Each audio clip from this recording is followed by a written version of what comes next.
Hello and welcome back to vpod.ai. I'm Mike, and I am so glad you're here with us today. And I'm Susan. It's great to be back. Before we jump into today's conversation, I do have a quick message for our listeners. Okay. You can sponsor this podcast for just $25. Your message will be featured across major platforms like Apple Podcasts, Amazon Music, Spotify, and more. If you're interested, just visit vpod.ai to get started today. That's a great opportunity for anyone looking to get their voice out there. Absolutely. So let's get into it. You know, when we usually talk about food, especially for kids, we kind of default to this fuel metaphor. Right. Gas in the tank. Exactly. Gas in the tank. The kid is cranky. The tank is empty. You throw a sandwich in and they're running again. Problem solved. It's the easiest way to think about it. It's very simple. Calories in, energy out, mechanical. But looking at the research we have today, that fuel idea feels wildly insufficient, almost misleading even. It is. We aren't just talking about gas in a tank. We're talking about construction materials for, say, a skyscraper. That is the shift we need to make. We are not just keeping an engine running. No. We are literally building the machine while it's moving. And our whole mission today is to really understand how early nutrition acts as the architectural blueprint for a human being. And we are not just talking about height or weight percentiles. No, we're talking about the whole system.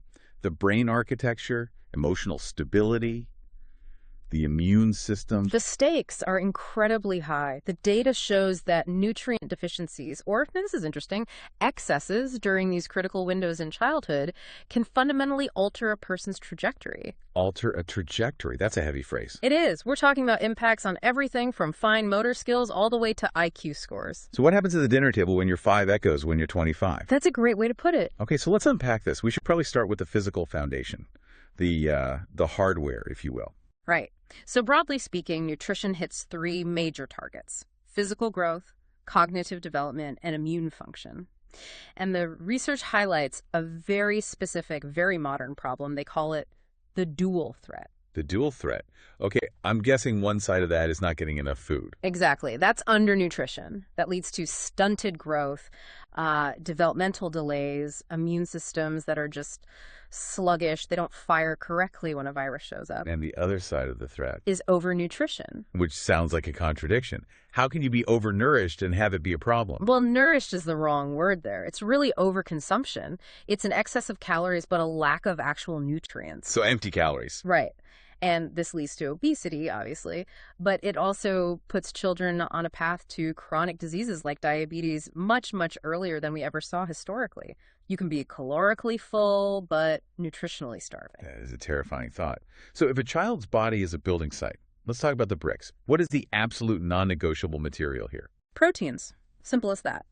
They are the primary building blocks. You cannot build the structure without them. And what's their actual job on the site?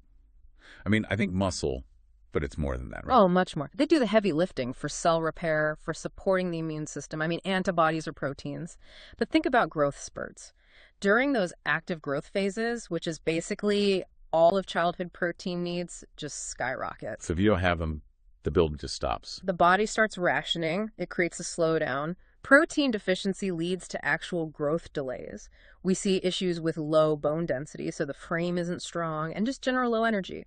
The body says, hey, I don't have enough bricks to build the second floor, so we're just going to maintain the first floor for now. That is a stark image. Okay, so for parents listening who need to turn protein into a grocery list, what are we looking for?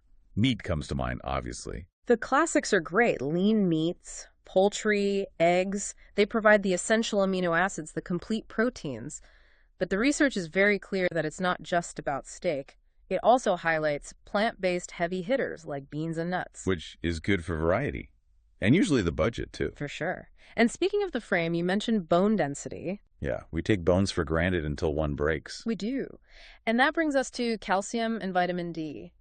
You can't build a skyscraper without a steel frame. For kids, that's their skeletal system.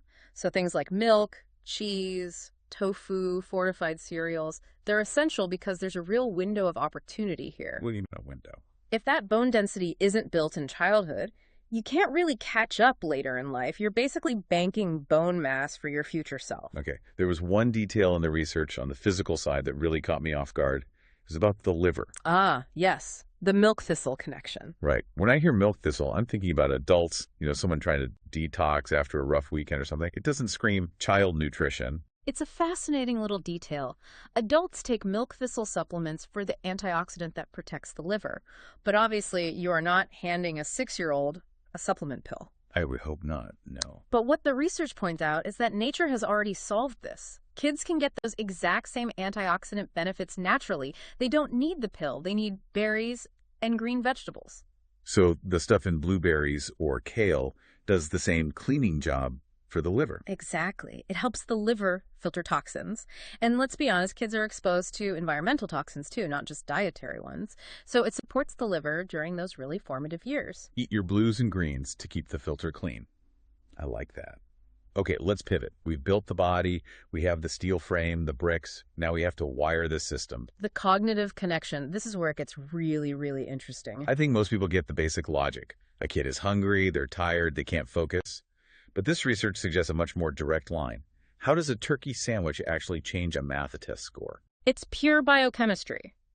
The CDC, the Centers for Disease Control, they note that balanced diets correlate directly with a child's ability to thrive academically. And thrive is the key word.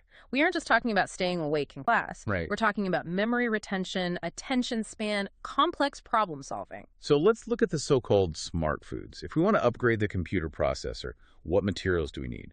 The research lists 3 big ones: omega-3s, iron, and zinc. Those are the big 3. Let's start with omega-3 fatty acids. Okay, I see omega-3 stamped on everything these days, but what is it actually doing in a 7-year-old's brain? Think of the brain as a massive network of electrical cables. Omega-3s basically form the insulation for that wiring. So it helps the signal move faster and cleaner. Precisely. Better insulation means faster, cleaner signals. It supports memory and learning. So if you want a high-performance brain, you need healthy fats. We find those in salmon, avocado, walnuts, flax seeds, olive oil. Okay, so that's the wiring. What about iron? Iron is the logistics network. It's the fleet of delivery trucks. Iron's main job is to help red blood cells transport oxygen to the brain. And if the trucks stop running? The brain is, well, it's suffocating a little bit. It's getting less oxygen than it needs to perform those high-level tasks. And low iron is surprisingly common in kids. It directly hampers their development. So spinach, red meat, fortified cereals. That's the fuel for the trucks. Exactly. And the last one was zinc. Oh, zinc. Right. Zinc is all about communication. It supports neural communication, how the different parts of the brain talk to each other. You'll find that in things like nuts, seeds, and seafood. It's amazing how mechanical it all sounds when you break it down. It's not magic, it's just chemistry. It is. So let's talk about the output. When that chemistry is off, what does it look like on the outside? Behavior. This is where parents often see the immediate effects, sometimes before they realize it's a food issue. The dreaded sugar rush. The rush, and then the inevitable crash. The research talks a lot about the dynamic between sugar and fiber. It's all about blood sugar regulation. Okay. So when a child eats whole grains and fiber, it releases energy slowly. It balances their blood sugar, and that leads to improved focus and reduced irritability. It's stability versus chaos. Exactly. The reverse is the negative loop. You eat processed foods high in sugar and trans fats, you get a huge spike in blood glucose, and then a rapid drop. That drop is directly linked to hyperactivity, acting out, and impaired memory. So a child isn't necessarily being naughty. They're just riding a biochemical roller coaster they can't control. Precisely. It is chaotic biochemistry. And the long-term data is even more sobering than just a bad afternoon. Chronic deficiencies in things like iron, iodine, and vitamin D are actually linked to lower IQ scores and attention disorders down the road. Wow. So we're talking about permanent potential being capped because of what's on the dinner plate. It connects right back to that trajectory concept. Yeah. We're defining the ceiling of their potential. Okay, I'm listening to this, and I'm sold on the science. I want to build the skyscraper. I want the high-speed wiring. But then reality hits. I've got a kid who only wants to eat, beige food. How do we actually make this happen without turning dinner into a battlefield every night? This is the parents' playbook section of our analysis, and I have to be honest, the first rule is probably the hardest one. Lay it on me. Role I modeling. knew it. It's always do as I do, isn't it? I'm afraid so. Parents are the architects of choice. You just cannot expect a child to get excited about steamed broccoli if you're sitting across from them eating a bag of chips. Kids are hypocrisy detectors. Busted. Okay, so we have to walk the walk. But beyond just setting a good example, are there any tactical moves? Yes. The first one is visual appeal. It sounds a little silly, but marketing works on kids too. That's true. The big food companies know this. That's why their packaging is so bright and colorful. We need to use that same logic. So presentation matters, not just a pile of mush. Right. And what about specific swaps? Swaps are a great tactic. Instead of a vague goal like eat healthier, you have concrete replacements. So instead of a sugary snack, try yogurt with berries. You get protein and antioxidants. Okay. Instead of chips, carrot sticks with hummus. You still get the crunch, but you add fiber. Or a great one is plain popcorn or sliced apples instead of packaged processed snacks. Plain popcorn's a great one. People forget it's a whole grain. It is. And swapping sugary drinks for water or milk is huge. You cut empty calories and you add calcium. Now, I love this next tip because it sounds like a trick, but it's really just good psychology, the autonomy trick. It's brilliant. If you want a child to eat something, get them involved in making it. Take them grocery shopping with you. Let them pick out the weird-looking vegetable. Let them wash the greens or stir the bowl. It gives them skin in the game. It does. It creates autonomy. If they helped make it, they are far more likely to try it. It's like the IKEA effect. You like the furniture more if you built it yourself. That makes total sense. And I suppose having family meal times just creates that routine and structure that reinforces all of this. Exactly. It makes food a shared experience, not just a biological necessity you have to rush through. Okay, we have to address the elephant in the room here. Because reading this list of salmon and avocados and fresh berries, I can hear people thinking, that is expensive. Not everyone has easy access to that stuff. You're absolutely right. And the material tackles this head on. Food insecurity is a massive barrier. It affects a child's ability to get nutritious meals consistently, and that leads directly to the deficiencies we were talking about. It's a systemic issue. So what's the move there? How do we address that gap? Well, on a systemic level, the research emphasizes how critical community programs are. School meals, food banks, those are safety nets that have to be protected. But for individual families on a tight budget, the research highlights budget-friendly nutrition. The unsung heroes of the grocery store. Yes, beans, lentils, whole grains. We often get fixated on the expensive superfoods, but a lentil is a superfood. It really is. They're incredibly nutrient-dense, packed with protein and fiber, and they cost a fraction of what meat costs. And also, seasonal fruits and vegetables. Buying what's in season is almost always cheaper. I think we forget about beans and lentils because they aren't glamorous. But from a biochemical standpoint, they get the job done. Absolutely.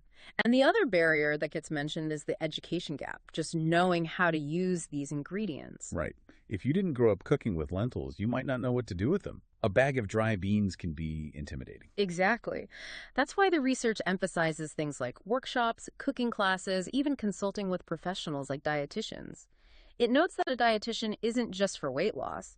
They can help tailor advice to a specific budget. That is so important. It's not just about having the food. It's about knowing how to construct the meal. And empowering families with that knowledge is what breaks the cycle of relying on processed foods. So let's zoom out. We've covered a lot of ground here. We've got protein for muscles, fats for brain insulation, the strategy of getting kids in the kitchen. And we've touched on the reality that this is hard work, especially when resources are tight. It really seems like the big takeaway is that we need to stop looking at kids' food as just a way to stop the whining. That's it. Every single meal is an opportunity. It's another brick in the foundation.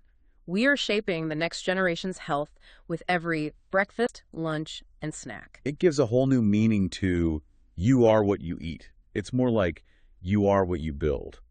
I like that. And if I could leave everyone listening with just one final thought to mull over. Go for it. We often view food as an immediate choice. The question is usually, what do I want right now? Or maybe, what will they eat without screaming right now? But what if we shifted the timeline? What do you mean? What if we viewed every meal specifically as an investment in a child's future emotional resilience? Emotional resilience. That's not usually on the nutrition label. It isn't. But think about the brain wiring we discussed. The focus, the stability, the ability to handle stress without a sugar crash. If we realize that the omelet or the apple we serve today is actually helping them handle a stressful job interview or a difficult relationship 10 years from now, Yeah. how would that change what we put on the grocery list today? That's a powerful thought. It's not just about building strong bones. It's about building a strong person who can handle what the world throws at them. Exactly. The food is just the tool. The resilience is the outcome. Well, thank you so much for walking us through this. It's been a real eye-opener. My pleasure. It's the most important construction project there is. And thank you to everyone listening for joining us. We hope you walk away with a fresh perspective on what's in your pantry. We'll see you next time.